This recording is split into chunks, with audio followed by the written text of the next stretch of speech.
asalaamaaleykum suñu mbokku téléspectateur comme ngoon gu nekk si waxtu bi ANACIM day am mbégte ñëw yeesalaat leen seen xibaar météo li gën a fës si xibaar bi mooy ay taw yu ànd ak dënn yu jógee Mali taw yooyu nañ wàlliyaan ñëw laal suñu gox yi goxaan yi dina laal penku réew mi dem si digg réew mi ak si bët saalum réew mi. tàngaay bi nag dina desandi tàngaay bu ànd ak cóola tàngaay bu xaw a diis lay doon dina desandi si biir dëkk bi nañ xool suñu naatal satellite bi ni muy càmbaree niir yi si Afrique sowu jant nañ gis ni suba nañ am asamaan bu bëri ay niir lool wante li gën a fës mooy niir yi ànd ak taw yi nga xamante ne ñu ngi koy ràññee si bët saalum réew mi si digg réew mi ak si penku réew mi nañ gis ni tamit que nañ am ngelaw bi nga xamante ne ngelaw mousson lañ koy waxee ngelaw boobu dina andi cóola bu bëri si biir dëkk bi. loolu mooy jox si wàllum prévision tey su guddi dem suba si ñu ngi xaarandi ay taw yu ànd ak dënn si gox-goxaan yi mel ni Ziguinchor Sédhiou ak Kolda suñ demee si digg réew mi foofu asamaan bi dina bëri ay niir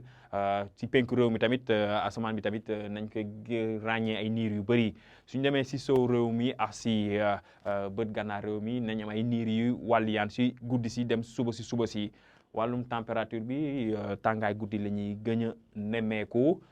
si biir dëkk bi nañ xaarandi ay température yuy toll ni 20 degré ak ñeent si diggante Mbour Thiès 20 degré ak ñeent tamit si bët gànnaar réew mi diggante Louga Linguère ba Podor suñ demee si digg réew mi ak si bët saalum réew mi foofu nañ gis ni que 20 degré ak juróom benn mooy température bi nga xamante ni moom la ñuy gën a am si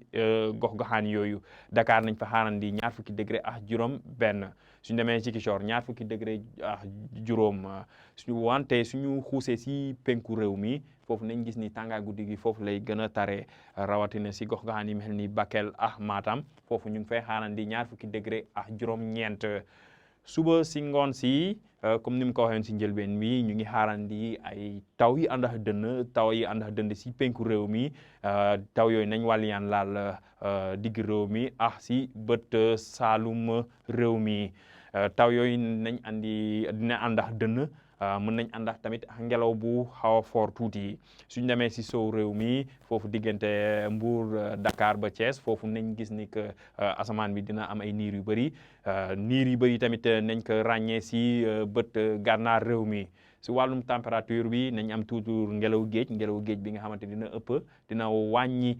tàngaay bi diggante Dakar ba Saint-Louis Dakar nañ fa xaarandi 20 degré 20 degré ak juróom-ñeent si Ndar suñu demee si digg réew mi foofu nañ gis ni diggante Thiès ba Kaolack ak Kaffrine foofu nañ gis ne température dinañ dem si 20 degré ak ñaar ba 20 degré ak juróom-benn si Kaffrine wante ñu ngi xaarandi 20 degré ak juróom-ñaar si Linguère si bët saalum réew mi foofu taw